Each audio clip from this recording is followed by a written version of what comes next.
It was delivered to the San Francisco Tape Music Center, must have been '65. It never had any schematics, so I didn't know what was going on with it half the time. This is the famous red panel that was apparently dipped in LSD, where you could kind of lick it and get some extra inspiration.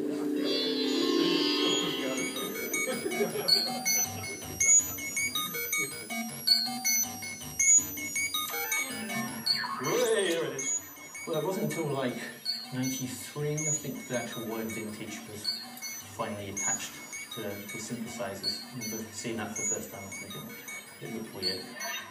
Take that, Wendy Carlos.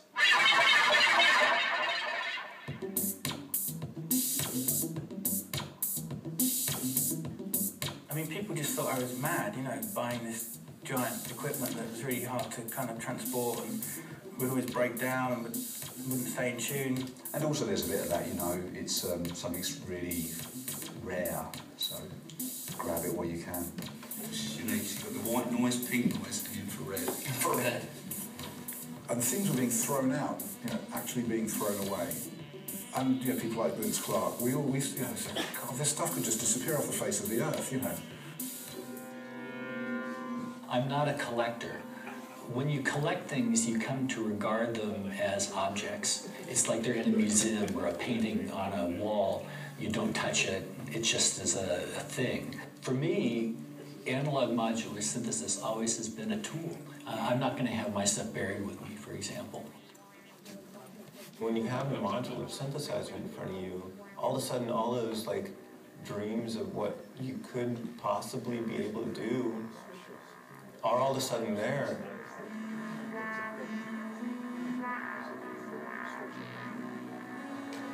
The modular stuff was always the unattainable, big room kind of, you know, science laboratory stuff.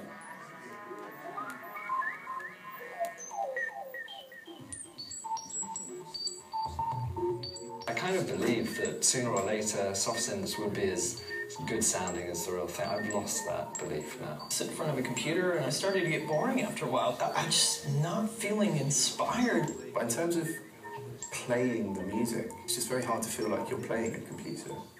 I mean, there's so many great software synths that sound fantastic, but interfacing with them is just terrible. Modular synths are totally reliant upon the human interaction. It sucks doing it with a mouse. It doesn't feel the same as touching something that has a tactile aesthetic appeal to it. There are many people who are looking for something new. Okay, a modular synth is not really something new, but I said we have to try to make it affordable. I'd seen modulars and I'd seen them being used in the vintage stuff, but I'd never really thought it's something I could obtain. When I came across the Eurorack stuff, it's just like, this is a lot more accessible. I looked at the old modular schematics and stuff and went, you know, he did the best he could with what he had because it was 1968.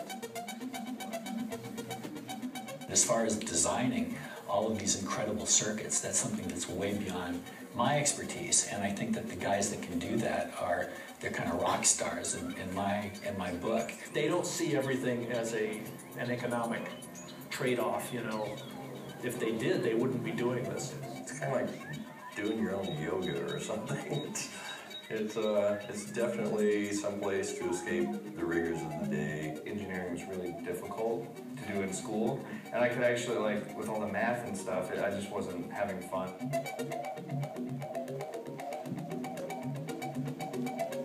I don't have a fancy car or anything, I just have these synthesizer modules.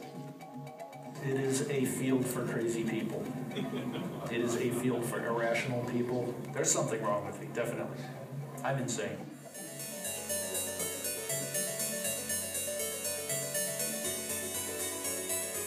I think there's a lot to be said for the bigger systems. Personally, I prefer large format stuff because as I get older, my eyes are getting worse.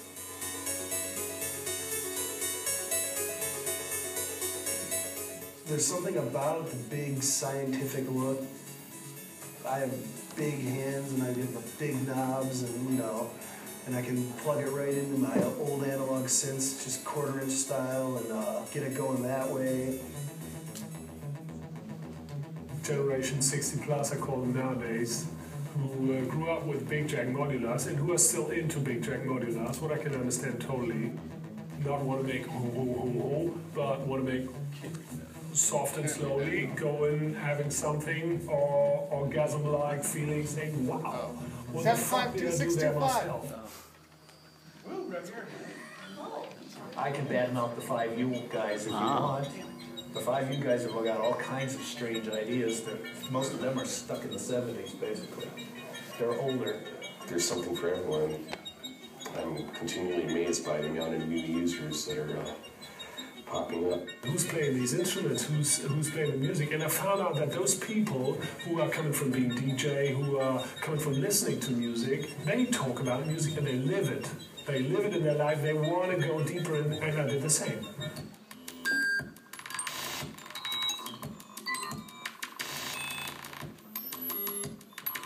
Sometimes I say, who needs all this stuff?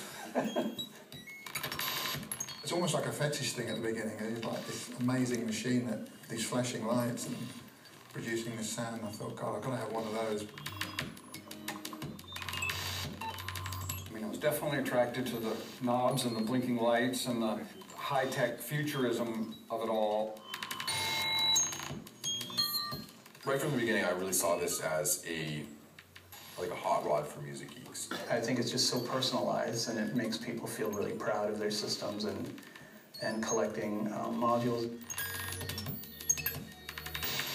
That needs more. This modular synthesizer scene, it's mostly like boys doing technical stuff. If I had this much access to Euro when I started, I think by now I probably would have lost all social life or communication with the outside world, for sure.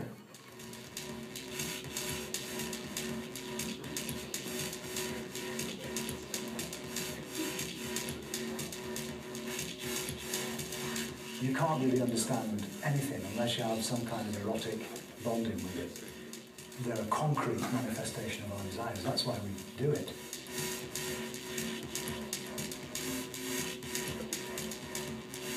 That's a fucking synth. I mean, I am amazed when I see bands like Radiohead. The guy's got a giant modular, you know? That is so inspiring to me. It's not necessarily groundbreaking, but it's badass. I guess 5 years ago, I'd seen a couple people play live with modular synthesizers, and they're always just confusing and mythical and mysterious because you just see this guy huddled over a strange little box with a bunch of knobs on it, and it would sound amazing, but you had no idea how he was getting those sounds or what was actually happening. I've heard sounds from this Euro modular that I've never heard from other synths that I've had for 20 years. You have these things that are affecting each other, they're speaking to each other, they're having a conversation, which is exactly what a modular synthesizer is. Accidents are plentiful and are often very satisfying. What you see now is just an explosion of ideas coming from all around how to connect to this stuff. You see video modules, you see audio modules, you see people connecting like membranes to the brain and controlling the voltage control. The revolution is here.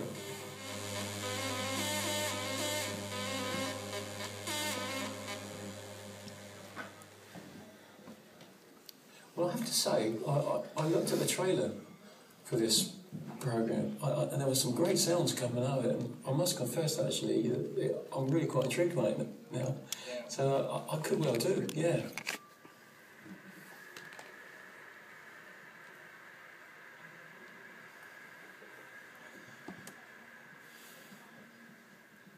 Yay.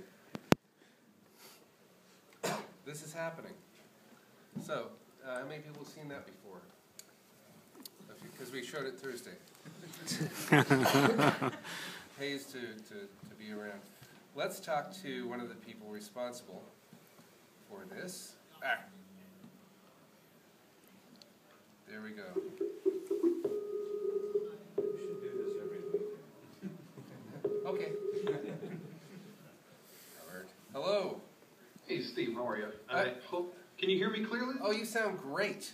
Okay, great, terrific. I hope the gear holds up. I don't do Skype stuff very often, so I hope this is going to work. That's the beginning of a great relationship. No problem. Skype is fabulous. So you have a room of people who have just been blown away by the hardcore trailer. And are there any questions that people have, or do you want to say anything about it? Oh well, good to hear. Good to hear everybody likes it. Of course, making a trailer and making the actual film is a little bit different.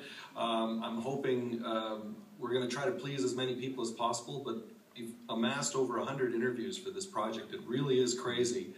And so we're hoping we're going to cover enough that, you know, I know that not everybody's going to be happy with every single thing, and there's always going to be someone we're going to leave out that somebody thinks, how could you leave so-and-so out, you know? But we're going to do the best we can, and hopefully everyone will be happy. Yeah, don't worry about that, because I think just the fact that you're doing this is a reflection of the groundswell of modular synths, and you are making history in the helical nature of time. Yes, I think we were in the 70s, and now we're back here, and it's just fabulous what you're doing.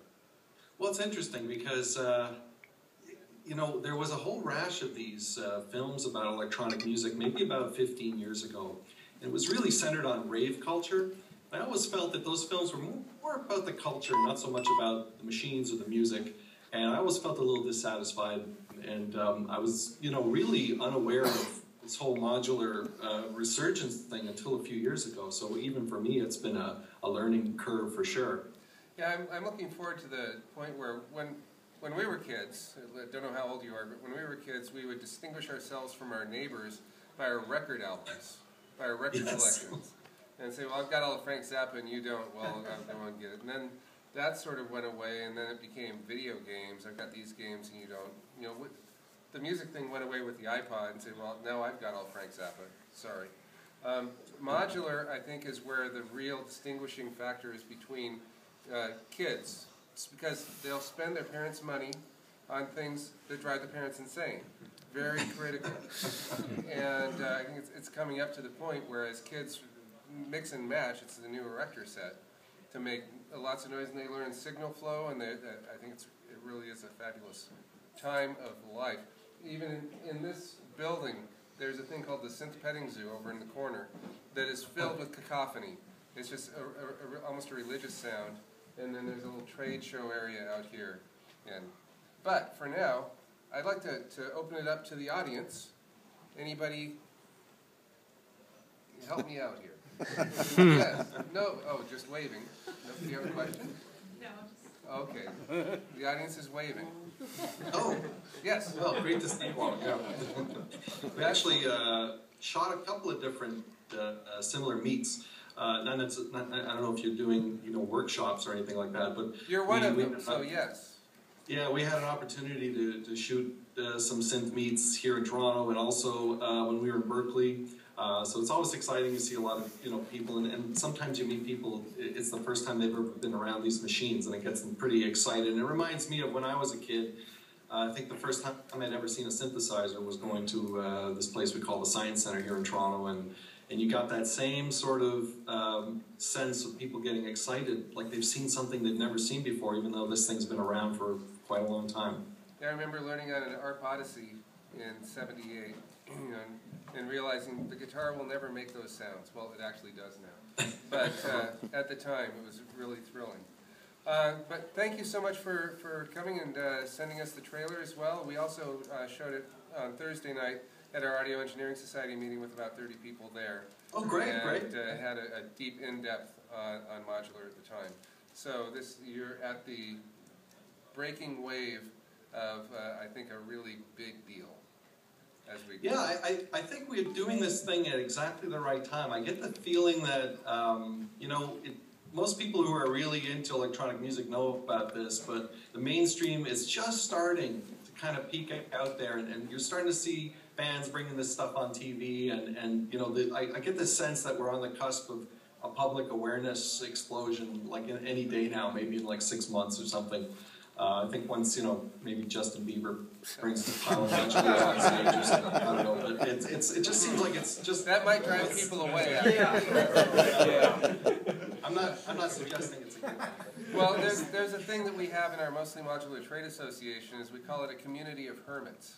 Yes. And that's the way that the modules are themselves as well. They really don't do anything by themselves. When you put them together, amazing things come out. I mean, you can look at something and say that's a great design, but until you actually plug it into a few other things and then figure out the exponential growth of what you can generate from the interactions between all these really infinite interactions, that's what's happening among the manufacturers that we've got here, and also among the players. So I see a scene, not a genre, coming up. Totally. We have a modular scene. And you know, there's so many, I think just the whole nature of the way the machines are, you find people are getting very creative in connecting things that you wouldn't imagine connecting. And you know, we have some interesting things we're going to show. And I know there's a few people working with brainwave devices, you know, and anything that you can convert to voltage can be hooked up to these machines. So it really opens up, you know, it's only limited by your imagination. Now I want a smart suit. Yeah. Lots of pots in the elbows, you know, that's the thing. Okay, and question, yes, Matrix, you know Matrix, right? I don't want to be on video. Yes, dude. We met at that, Look at hide. Trash audio party Yep. last year. Right. I was wondering if you could give us a little more insight into what the film will be like. Is it going to be all like interview segments, or is there going to be other things going on in the video? What can we expect?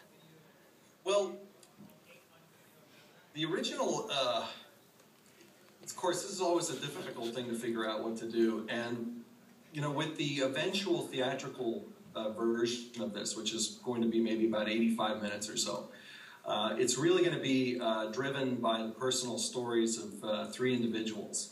And through their personal stories, we branch off and kind of explore different things. But for this hardcore edition, it's really split up into 2 parts. So the first part is pretty well narrator-driven. I'm not sure if you guys know Navs from Nav's Modular blog. Mm-hmm. He's actually going to be doing the narration, which is going to, the first half, pretty well cover sort of, you know, the beginnings from the dawn of electricity to the DX7. And that's going to be sort of the historical, you know, background thing. And there's lots of, obviously, talking heads as well. But we wanted to avoid, you know, what we had seen in a lot of other documentaries, which was, you know, lots of talking heads and maybe some concert footage. So what we wanted to do is really showcase the machines and bring you places where things happen. So we visit the RCA Mark II. We take a little tour around the Columbia University's Computer Music Lab. You know, or we explore the back rooms of the Museum of Science and Technology in Ottawa, where Hugh LeCain, an early Canadian pioneer of electronic music, has all his prototype instruments. So, you know, we wanted to kind of break out of that just talking heads thing and try to show people places and show objects. You know, Don Buchla's first ring modulator that he made for the Tape Center. We have Bob Moog's first voltage controller filter prototype, you know, these kinds of things. And so we're definitely conscious of that. So that's pretty well the first half is going to be narrator driven. And then the second half, which really covers the resurgence and the modern day, is driven by personal stories more and how, you know, for give you an example, well, Jason Am, many of you may know his music goes by the name of Solvent, is the producer on this film, and he has all the sort of music business connections that allowed me to get out there and meet people. His personal journey is also part of the film, and so, for example, he went to visit NAMM, and so we get to know a lot of the manufacturers through him interacting with them at NAMM and that sort of thing. So we're trying to kind of make it a little more interesting film-wise rather than just watching talking heads all the time. Cool. That's excellent. We know more than most other people in the world now. Mm-hmm. Yes. Soon. Any other questions or excitement? You're on schedule for June? Yeah, it's looking pretty good. I mean, we pretty well have a rough cut of the extended version, and we're just going through it again to sort of tighten up what we have already and also think about things that we've missed. Again, when we did that first run of the rough cut, we realized oh, you know, we can't use this and we can't use that. And now that we've got this hardcore edition coming out, we can go back and say, oh, now we've got, you know, the luxury of going and spending a little more time with Morton Subotnick, for example, or something like that. So going through that process now. Excellent. And it's looking good. It's looking good. Well, we all admire and are grateful for your work. Actually. Well, I really appreciate it. I mean, I'm pretty amazed by the response it got. And in fact, you can point to Matrix Synth. Really, it's a funny story how this thing happened. My original concept for this thing was going to be quite small. It was really going to concentrate just on, you know, what was happening today and sort of the little scene around it and the sort of little subculture. And I had put together a brief little trailer, mainly as a tool to try to convince people that I wanted to interview that, hey, you know, this is actually going to be kind of interesting, and I sort of know a little bit about this sort of thing. And I actually sent it to Matrix, but I told him, don't post this because it's, you know, not really public. And I guess he didn't read that part, and suddenly it went out there, and the response was so crazy that I realized this thing is a lot bigger than what I thought. And so it just got bigger and bigger, and so we're at this point now. Sorry. And it's been great. It's been one of the most fun things I've ever been involved in. So that's sort of a happy accident, and if we'd all just defy authority more often, then the world would be You're absolutely right, yeah. Speaking of which, I like your Joy Division shirt. That's a, you know. Oh, yes. Well, there you go. You spotted it now. Thank you. Absolutely. Shirt people. Any other comments or questions or... Yes? How will it be available? How will it be available? Good. Okay, well, it's going to be, this hardcore edition, what we're really doing with this is it's a thank you to all the people that supported us, because when we originally, you know, I had some, you know, my own resource into the project when it was kind of a smaller film. And we realized if we wanted to really make this thing bigger, like the scene demanded, we were going to need to raise some more money. And so we ran an Indiegogo campaign, which was very successful.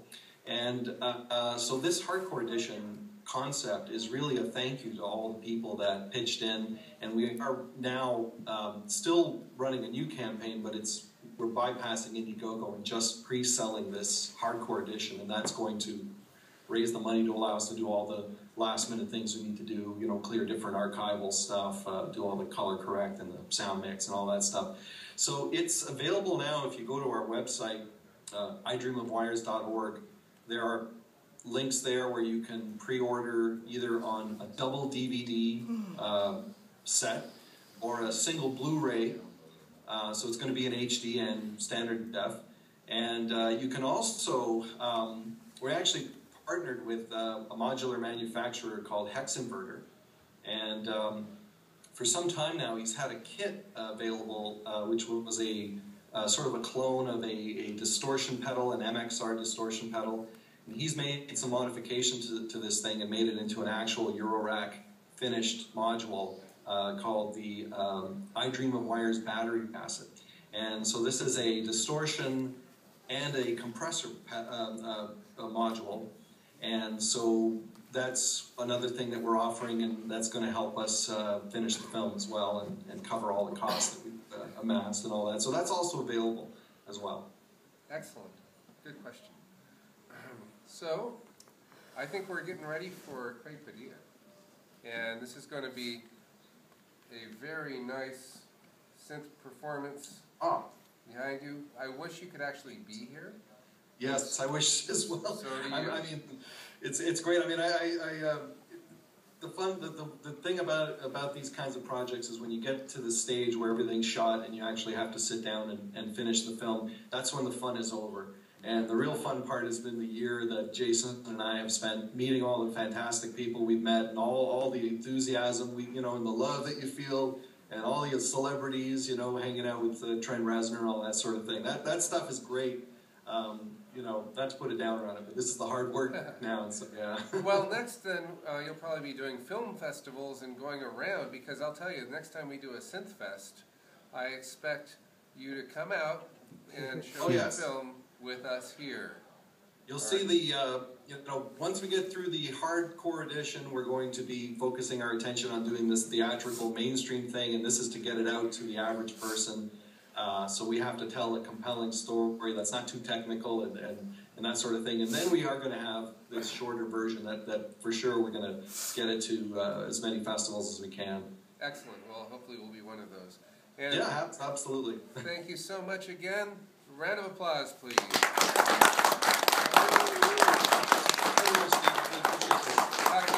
Bye-bye. Okay, you bet. Take care. Now we can talk about what we really think about his shirt. Which is just fun. It's a good place. It's a good place to be. All right, well, that was fun. It's amazing how many humans are available in their offices via Skype. Next, Craig needs to set up, and I don't think he's in the room.